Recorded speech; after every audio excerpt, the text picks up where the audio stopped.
Hi there. Thanks for joining me on Rethink Real Estate. I'm on a mission to make real estate work for everyone. Real estate can help to solve climate change, can house people affordably, can create beautiful streetscapes, unify neighborhoods, and enliven cities. So I'm on a journey to find the most creative thinkers and doers out there. I'm not the only one who wants to rethink real estate. You can learn more about me at evepicker.com, or you can find me at smallchange.co, a real estate crowdfunding platform with impact real estate investment opportunities open for investment right now. And if you want to support this podcast, join me at patreon.com/rethink real estate, where there are special opportunities for my friends and followers.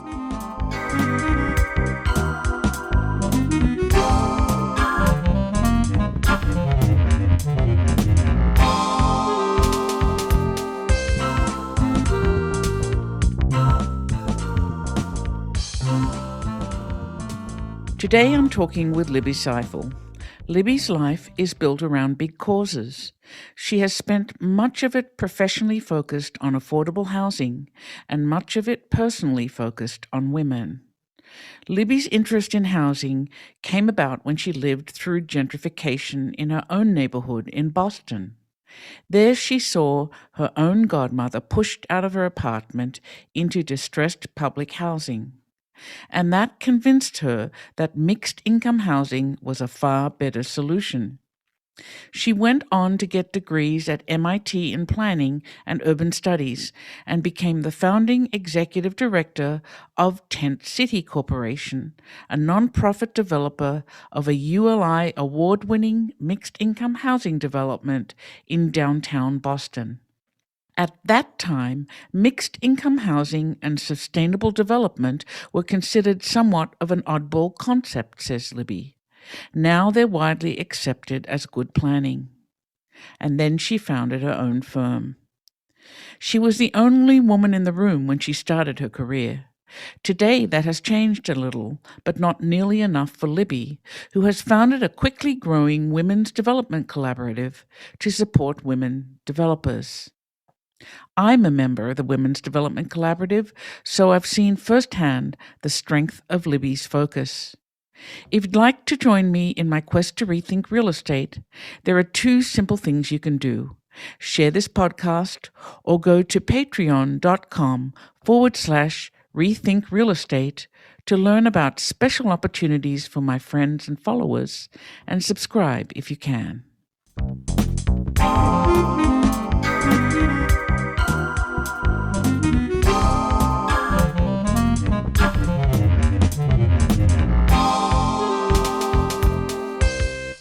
Libby, I'm really happy to talk with you today.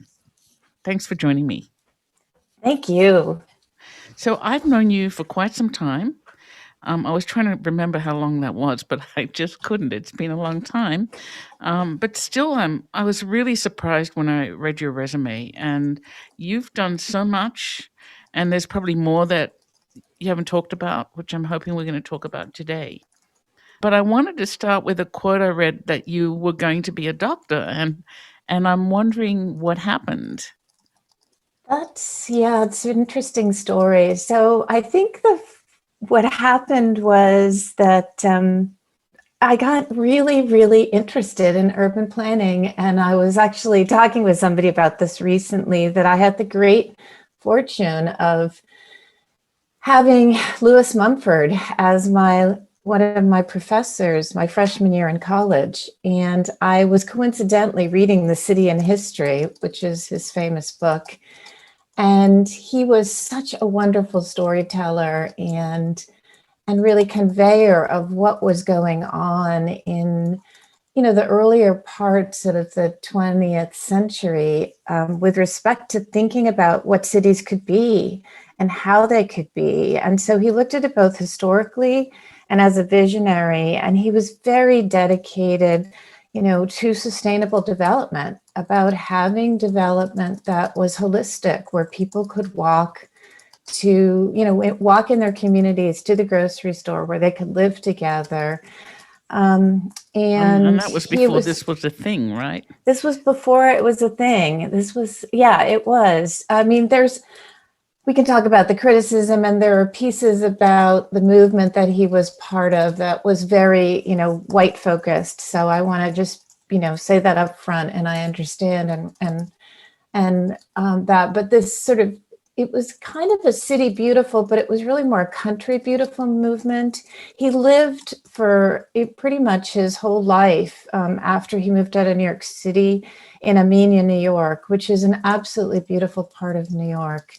And if you've never driven up the Hudson Valley, it is absolutely exquisite. And Amenia is off the Hudson Valley inland, and it's a beautiful farming community near the border of Connecticut, and on, coincidentally, a rail line that goes into New York City. I've been So on that train. you've been on that I've train. been on Yeah, that so train. It's what fabulous. I'm Yeah. what I'm talking about. So, and my uncle's an architect. So my mother never wanted me to be an architect or an urban planner, which is what I am now. She wanted me to be a doctor, and specifically, she wanted me to be an ophthalmologist. So, and Mothers, right? I know, but I love visual arts and I love visual science, and I actually studied that. So alongside of studying urban planning, I studied neurophysiology and just a lot of urban studies, and I, prepared to be a doctor. And I finally convinced my mom that if I got a master's in urban planning alongside of my undergraduate degree, I'd be so much more competitive to be a doctor. So, so that's part of the funny story.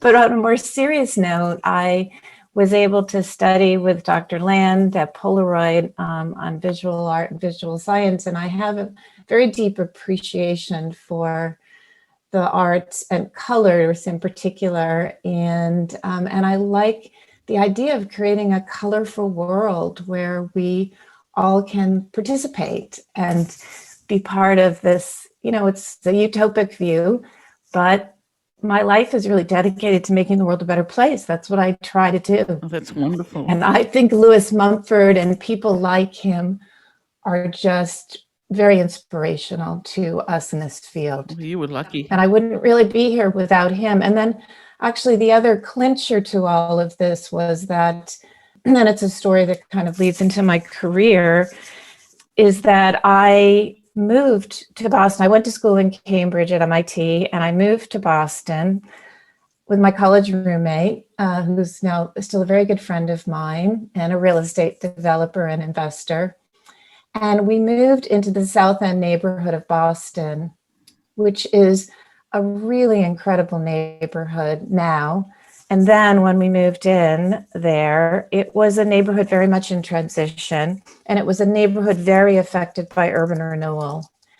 And these were the times when wholesale displacement of people occurred, where they were moved out of their homes, where a vibrant neighborhood that had been very colorful and dynamic was changed through urban renewal. And the community had been promised a development as part of their protests against urban renewal. They had formed a tent city in protest to say we did not want to be moved. And a group of folks reenacted this tent city event, this demonstration. And I was coincidentally in college at the time and was at a studio that was dedicated to working on studying this site called Tent City, which was the site where this protest had occurred. And so I took this studio and I was forever transformed. I got very involved with the community. I was living there. We really wanted to make this housing happen. We wanted it as mixed income housing. We wanted it to be a resource for the people who had been displaced in the community. And we wanted it to be a place where people of all income levels could live together in a great, absolutely great site in Boston, right next to Back Bay Station, which ultimately got built. I mean, that's part of my whole history, but it ultimately got built. But that vision and that dedication of that group of people totally transformed my life. And that also got a ULI award, right? It That did. project. It Yeah. did. It got a ULI award, and it is great to visit. It's right next to Copley Place. There's a whole story about Copley Place we could talk about later if you wanted, but it's next door to Copley Place. It's next door to Back Bay Station, which is where the Amtrak station is, and the light rail, and it's also next door to the moved underground railway that used to be an elevated railway, a streetcar through Boston, through the South End, in a southern part of the South End, which was then put into an underground tunnel. And on top of it is the most amazing set of community gardens. Yes, I've been in them. They're You've stunning. been in them, and the walkway. That was the Big Dig, right? Was that what it Yeah, was well, called? it's not the Big Dig, but the Big Dig is amazing. The Big Dig is over by the waterfront of Boston. Okay. This is actually in the Back Bay, South End part of Boston. It's the Orange Line, and you wouldn't know because you're going underneath it if you're riding it. But it is, on top of it, there are these amazing community gardens. The gardens are gorgeous. Yeah. Including, community vegetable gardens. And exactly. And yeah. each neighborhood block actually Yes. participated in the design of each garden and walkway at the end of their block. Another mentor and person that got me into this was Ken Kirkmeyer, who lived in the South End, who was the president of Tent City Task Force. And he was actually a project manager that spearheaded this project and worked with the neighbors to create this marvelous place to walk in the South End corridor. So Boston and all of that really formed your professional path. And where did that lead you? Where are you now? So I now live in San Francisco, across the country. Very different. Yes, but I think we're sister cities. We're on the water.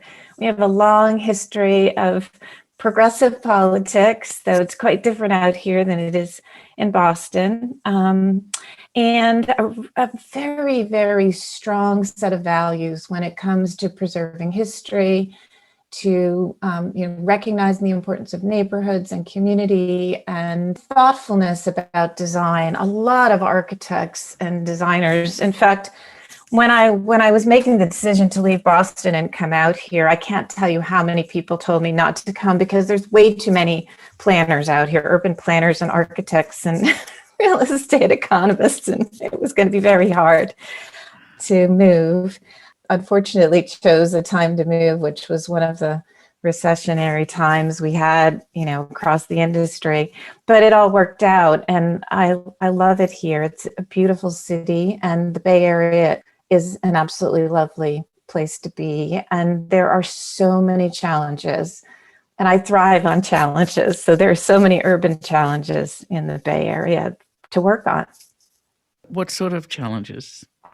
What do you work on? Well, first, like in Boston, but even worse, the cost of housing is just phenomenal out here and out of reach of so many people. And it exacerbates the haves and the have-nots.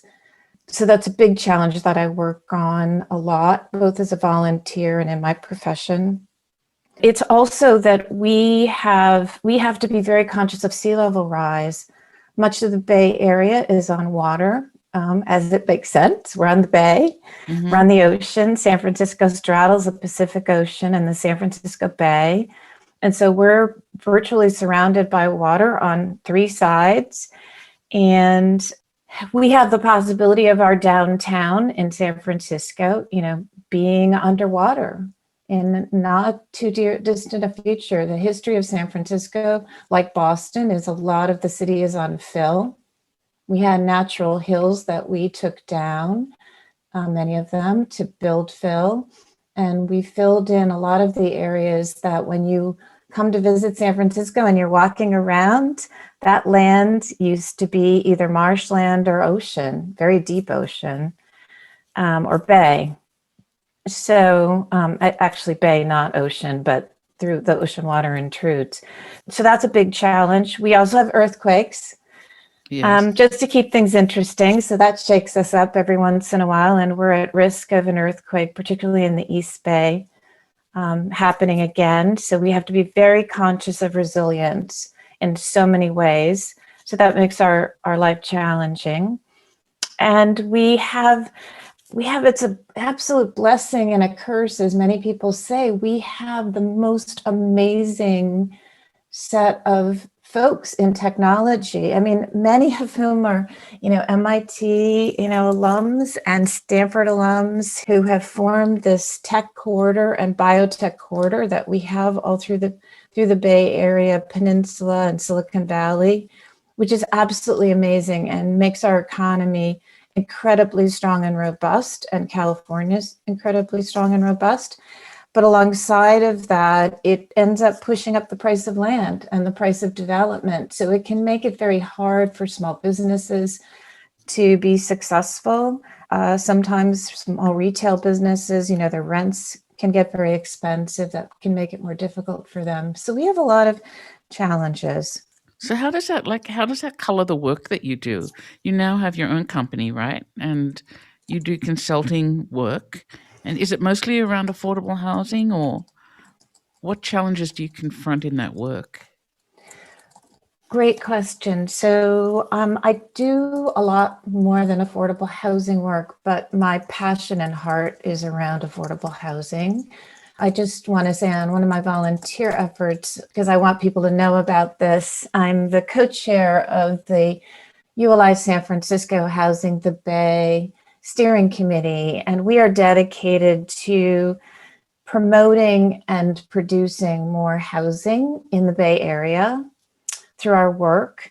And we have an upcoming summit that's happening June 2nd, 3rd, and 4th. This will be our 4th summit that we've had, where we bring together a very diverse group of speakers from around the world and the United States to talk about the Bay Area's housing situation, but also more generally, the housing situation across the United States, and what are great strategies and tools and best practices that we can use to improve our housing situation, which includes building all types of housing for all types of people.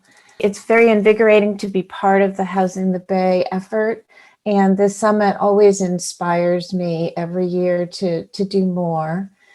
And in my practice, I work with a lot of cities and developers that are dedicated to building affordable housing and mixed income housing, which is even tougher to do. Tent City was able to hit the timing right with the funding and the commitment by the city to make that mixed income housing development happen.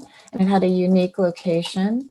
But it's very difficult to get the funding together and the financing that is necessary to do mixed income housing at scale. We do have a strong inclusionary housing set of regulations out here in many cities in the Bay Area. So we do a lot of work in inclusionary housing, which means that a portion of housing is restricted for occupancy or dedicated to occupancy by persons of usually very low and moderate income, which is HUD speak, is federal, housing agency speak for people that earn typically less than the rest of us, or about the same. Critical for the function of the city, right? Often Right. service workers and essential workers. Yep. And people who keep places going.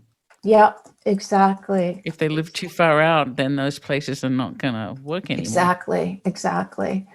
And trying to figure out how to do this with the private market. So I work a lot on the private market side. I'm the number cruncher behind the scenes and the strategist trying to work on these projects. And so we're constantly trying to thread the needle to figure out how can we keep the private market still building housing while including housing for more people of a greater and more diverse set of backgrounds and incomes.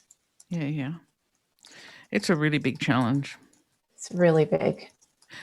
Well, I want to shift gears a little bit because I also know about another one of your passions, which is also very close to my heart, and that is how to increase the visibility of women in the real estate industry, in particular real estate developers.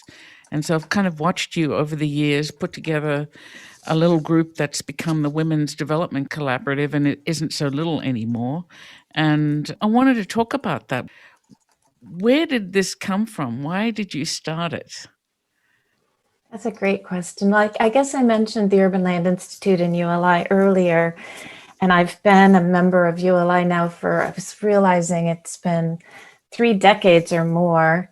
It's an organization that's dedicated to advancing development across the world globally. And since I've been involved for so many years, when I first got involved, I was often the youngest person in the room in many of these national conferences, and I was often the only woman or one of a few women. And it was very important to me to find, I guess soul sisters or wise women, in this industry. It had been a struggle, in my career at different I points to know. be, right, to be the only woman. And it was I definitely think I was the only woman developer in Pittsburgh for quite a while. So you were. Well, and Eve, I don't know if you remember this, but how we met was we were at a conference for the Women Presidents Organization in San Francisco Yes. many, many years ago. Yes. And you and I both were involved in that. And that's an organization that's dedicated to women entrepreneurs and building capacity. It's a peer-based group. It actually also inspired the Women's Development Collaborative. So it's worth talking about for a minute in case anybody on the line is a woman entrepreneur. It's a great group. It's a great group. But what was incredibly funny was there was this entire ballroom, one of San Francisco's largest ballrooms, with tables all across it on a Saturday morning with signs on it of like, are you in consumer affairs? Are you in, I don't know, do you retail Everything. Product, apparel, whatever, Everything but real all estate, across the room, everything. There was one table in real estate, and who was at the table? You and I. We were the only ones at the table. Yeah. And it's really not a whole lot different today, Libby. I know. Which is what really scares me. It's true. It's true. So, I mean, it's better. We're working very hard at ULI. So the origin story of the Women's Development Collaborative goes back to these times in ULI, which still often continue, but have gotten better because a number of women that were part of this informal network of, wise women, soul sisters that came together to meet on a regular basis at the spring and fall meetings of ULI, which are national meetings when we get together across the country. And we would meet, whether it was for dinner or breakfast or whatever, and we would share ideas about development and best practices and what we were doing. And one of my mentors, she said to me, well, we need to do something more than this. Like these women's receptions and these gatherings are fine, but we need to actually make a difference. We need to improve leadership. And so a number of us got together and helped form what's now called the Women's Leadership Initiative, or WLI, within ULI, which is dedicated to advancing women's leadership in the entire real estate industry.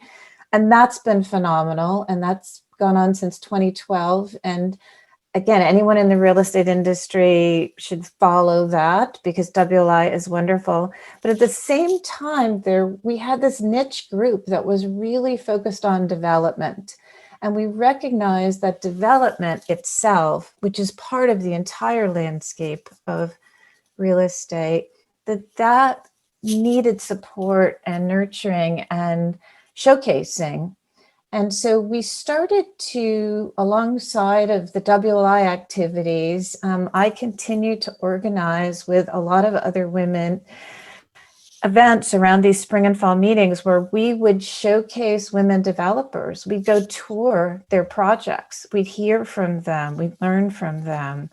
And it's just been so inspiring to see the projects.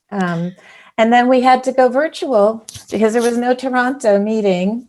Yeah. So now we're online. So you can find us at the Women's Development Collaborative online. And we are really trying to build our presence across the United States and Canada.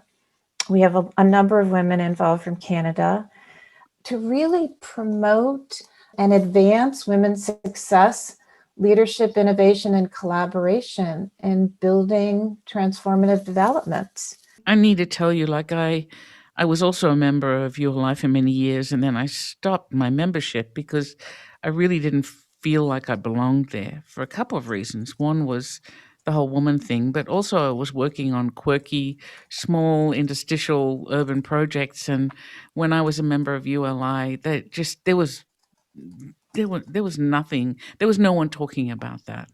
So I stopped attending. And actually, when you started inviting me to the Women's Development Collaborative meetings, is when I decided to join again, because I finally felt like there was sort of a space emerging for developers like myself.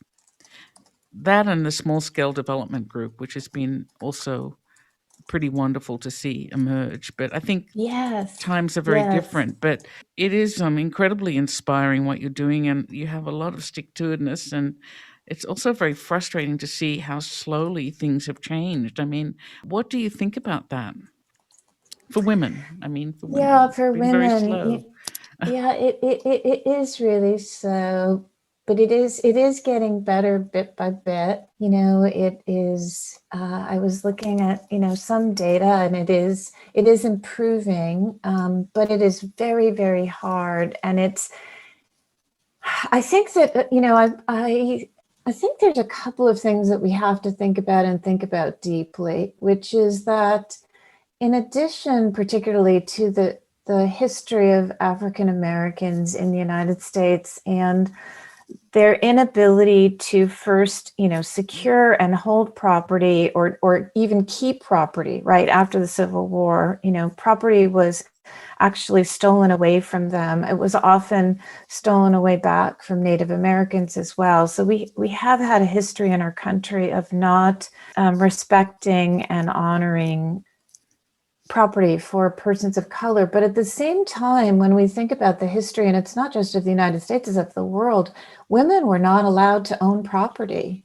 And it also varied state by state, and I believe it still does in a lot of states, that there are different rules that make it very hard for women to hold property or to transact. So it's not just discrimination in the sense of how you show up. Like if you're a woman, you're obviously different as you enter a room, but it's also the rules by which we play.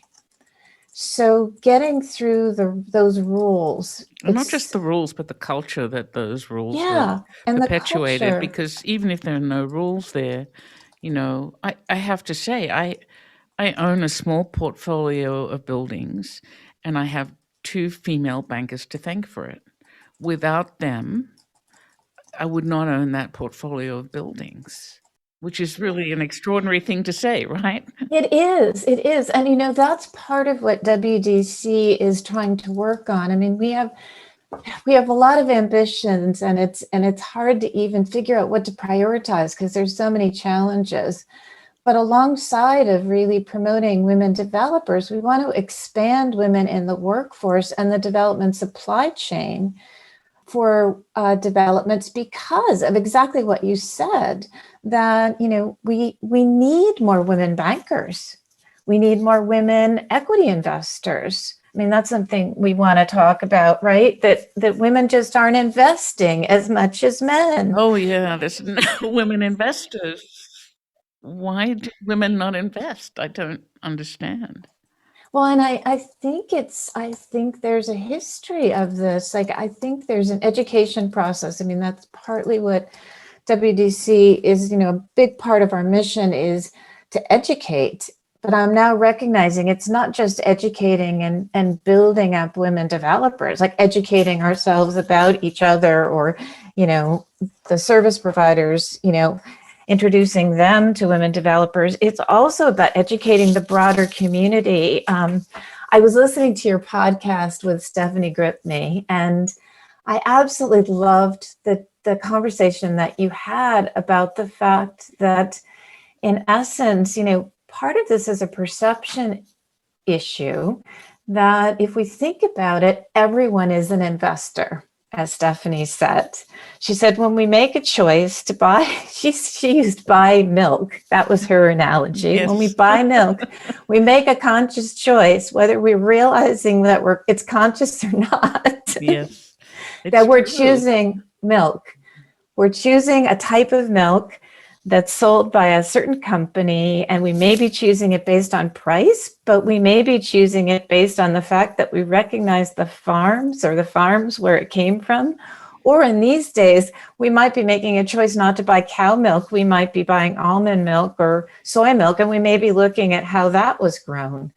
So we have to, I think women are the biggest consumers in our country. So I've been struck by this after I listened to that podcast, that we are the ones that, we lead the buying. If you look at all the consumer surveys, women are the buyers in our society. We are the retail shoppers. We love to shop. We do comparison shopping, et cetera, et cetera. We need to learn as women how to do the same thing with real estate investment. We need to get educated about it. It's a much different world than buying milk. But at the same time, it is how the milk is, where the milk sits, right, in our society. These buildings. What's interesting to me, if I think about researching where milk comes from so I can make an informed decision, that makes my brain hurt compared to understanding a real estate project and what I might invest in. So I think it's partly, what you're trained in, what you learn, how you're educated. I don't think it's harder to do. It's just different. Yeah. No, you're absolutely right. It's not harder to do. It's just different. But we're not educated in it. I mean, I don't know how you feel about this, but I've never learned really what I do today. Like when I was in school, they didn't teach me what I practice right now. I learned real estate by reading books, honestly. Oh, how did I learn securities law? I didn't read. Yes, yeah. Yeah, exactly. Like reading books, and getting educated in it. And now, I mean, I'm grateful I'm able to teach. I'm teaching now at UC Berkeley. I'm a lecturer, part-time. But I just absolutely love being able to teach. And what I recognize is I teach public-private partnerships, which is a lot of my work, is how to get the public and the private sector to work together, whether it's on a deal that the public sector is sponsoring, or whether it's just a deal a private developer wants to do and they need the support of the public sector, which is pretty much every project ever. Yes, that's right. Especially in the Bay Area. If you don't have public support, you're not going to get your project. And what I recognize is there are so few classes that actually teach people how to do this and how to do it well, or how to do real estate development and how to do it well. Luckily, ULI, offers a lot. And as you said, the Small Scale Development Council, that they focus on that and have some great trainings through ULI. But it is not something that is taught to the average person. It's not like we go to school and we learn about how buildings are built.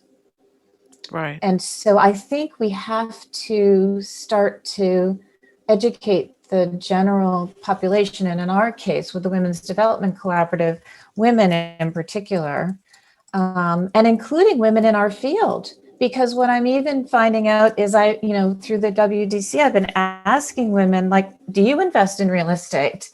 And the answer is pretty much no. Yeah, isn't that crazy? Like we don't know. That's we don't know crazy. how to do it. We don't understand it. So that's a mission for, so we're Libby, really, I can sense a class coming along that you and I can conduct. exactly. I'm so excited about this. I really want to do this this spring or summer. I want to do a class in how to invest in real estate and why. It's like how to invest in real estate and why should we care and why should we do it? And I think it's critical. Yeah, there's also something else about real estate, that I think over the last few decades, everyone's been trained to think about quick returns, Hmm. and real estate isn't that. You just have to think about the long haul. Um, Right. and I'm always stunned when I hear from people saying, "I invested there, and they're going to give me my money back in 6 months. Can I do that in real estate?" And I'm like, "No, like, what can you do in 6 months in real estate?" It's a different thought process. It's absolutely a different thought process. And I also think that though real estate is much more long term in the investment horizon, that many capital providers, meaning, institutional and private investment capital, which is what fuels a lot of real estate development in the United States and across the world, it is usually focused on 5 to 7 year time horizons. Um, and in terms of equity investment, a lot of the money that is coming in. So, their preference is that they can make their money back. They can get their money back and a return within a 5 to 7 year horizon. And that puts, on the one hand, it puts a certain discipline in the market, but it also means that it goes at counter purposes for the idea of patient capital, because buildings are, they're going to, I mean, if we build them well, they should last, for a very long time, if not forever, Hmm. like they do in Europe. And so buildings have a lifetime, kind of, you think at a minimum of 50 years, if we're doing a good job, that should be Hmm. the minimum life. And hopefully it's much longer than that. So the time horizons have to be much longer. But as you said, in many consumer markets, it's a much shorter time horizon, 6 months or, a year. It is just not, it's not realistic in Right, real right, right, right, estate. right. Not Well, tell realistic. me, how much has WDC grown since you started it? How many members? How many Yeah. people show up So, at your meetings, and what do you do yeah. now? What do you So, do now that it's COVID-19? right, right. So first of all, we are very much, still a startup organization. We're reaching out. So anyone that's interested in joining, please, Google Women's Development Collaborative and reach out. Our organization has about, I guess we have 400 to 500 women on our sort of email list. And our LinkedIn group now, I think, is around 300 people. So it's still very much a growing group. Our meetings are intentionally intimate and small. Usually, 30 to 40, maybe 50 people, 50 women.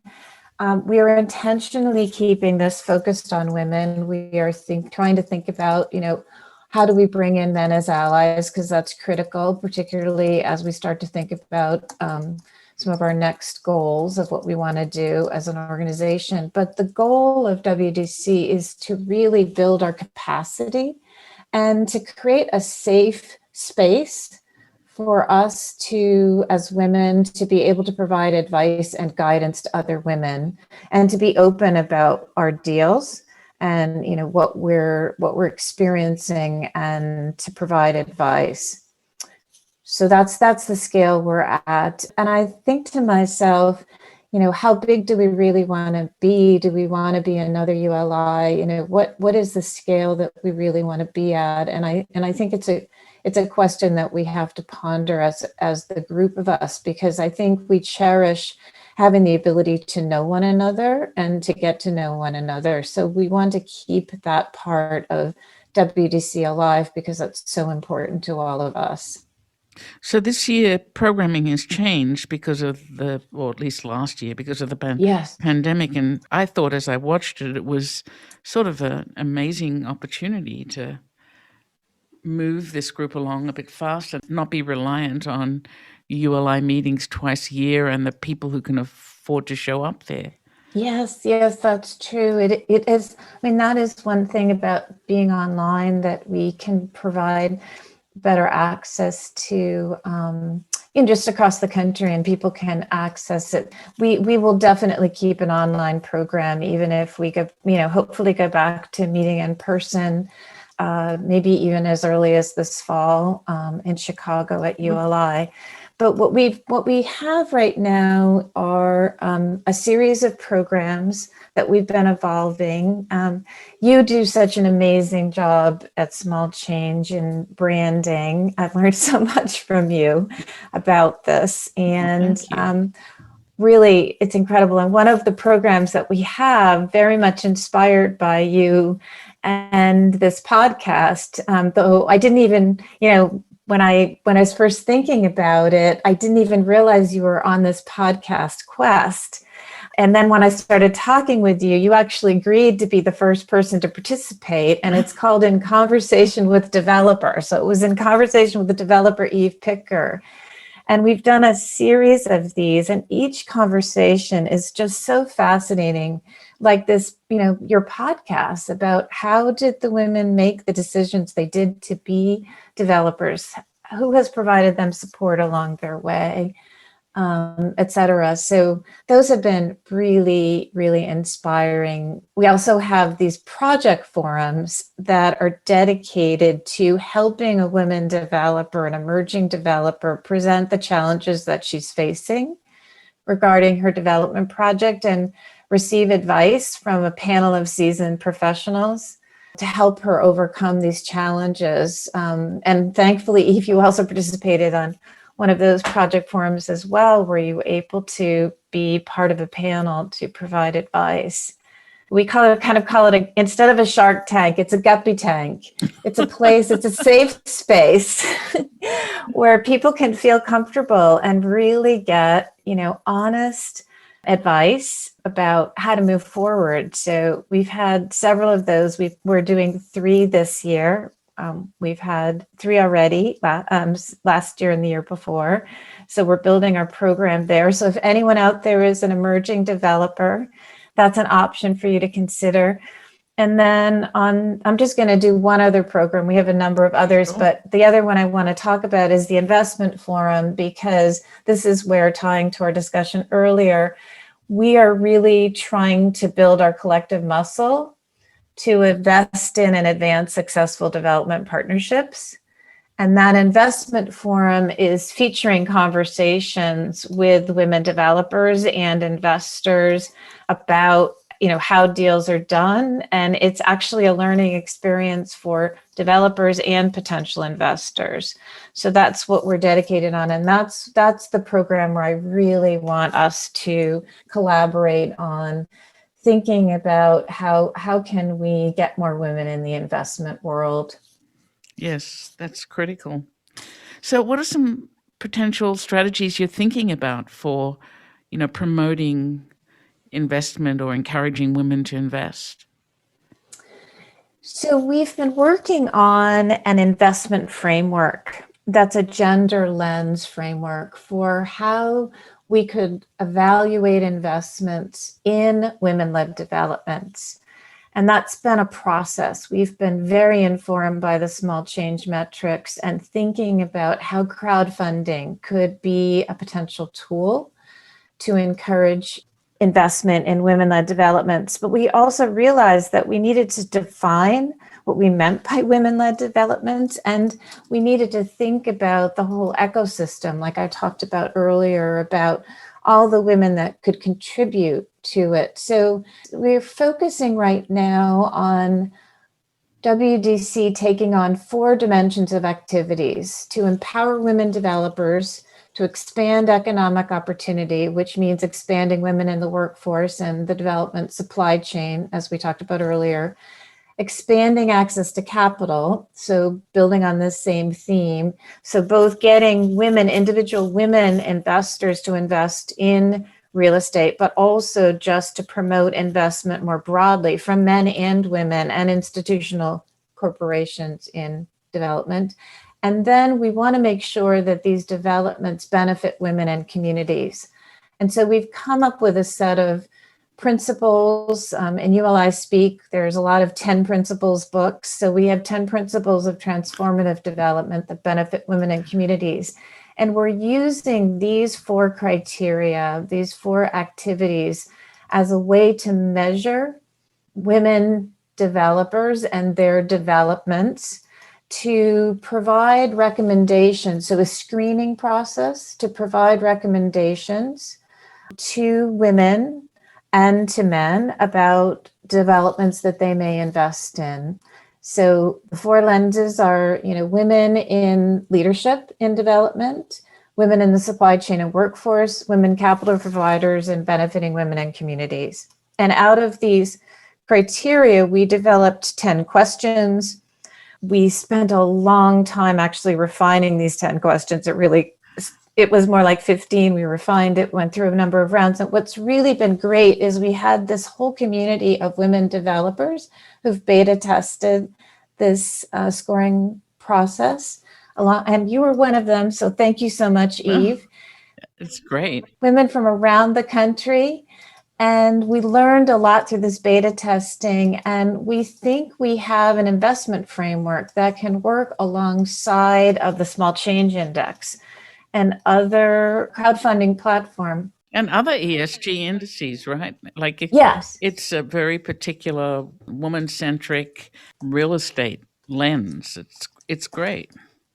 Yeah, and so what we're hoping to do, our next step, is that we are really trying to work on the strategies that are going to enable us, as a small organization, where can we make impact first and how can we make impact first? But, our hope is to actually encourage some individual investment and crowdfunding investment in specific real estate developments that will be placed through this investment framework lens.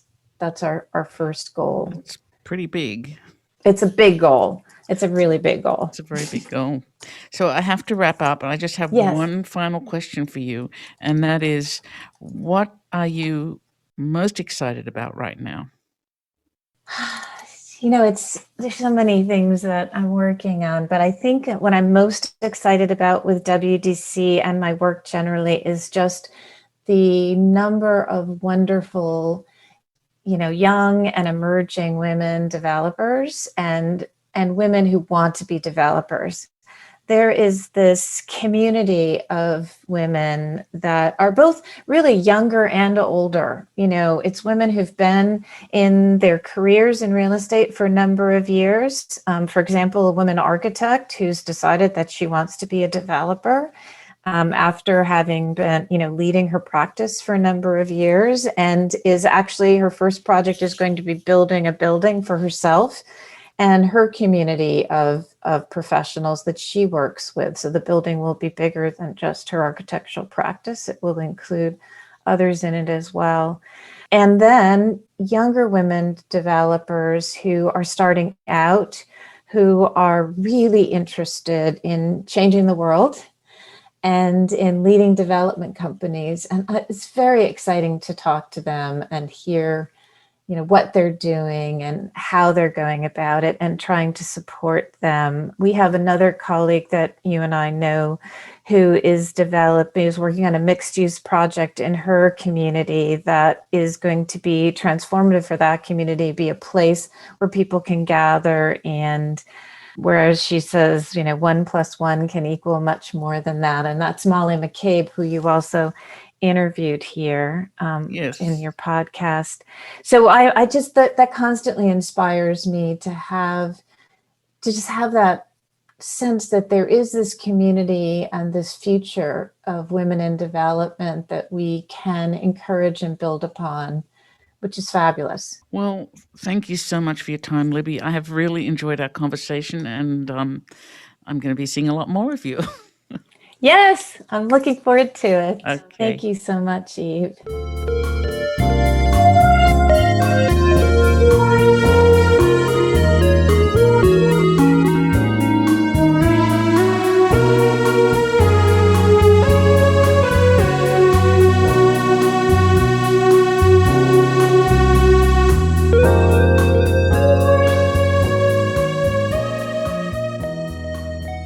That was Libby Seifel. Libby's career has been one built from her heart. First, she worked on affordable housing concepts that were groundbreaking at the time, having witnessed firsthand how crushing gentrification and displacement can be. And now she is focused on the small number of women in the room. She has puzzled over the years, as have many of us, why there are so few women who take the leap into real estate investment and development. She intends for the Women's Development Collaborative to be a safe place for women who are testing the waters to land.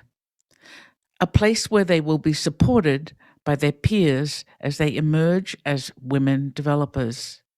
Please share this podcast so that more women learn about Libby and the Women's Development Collaborative.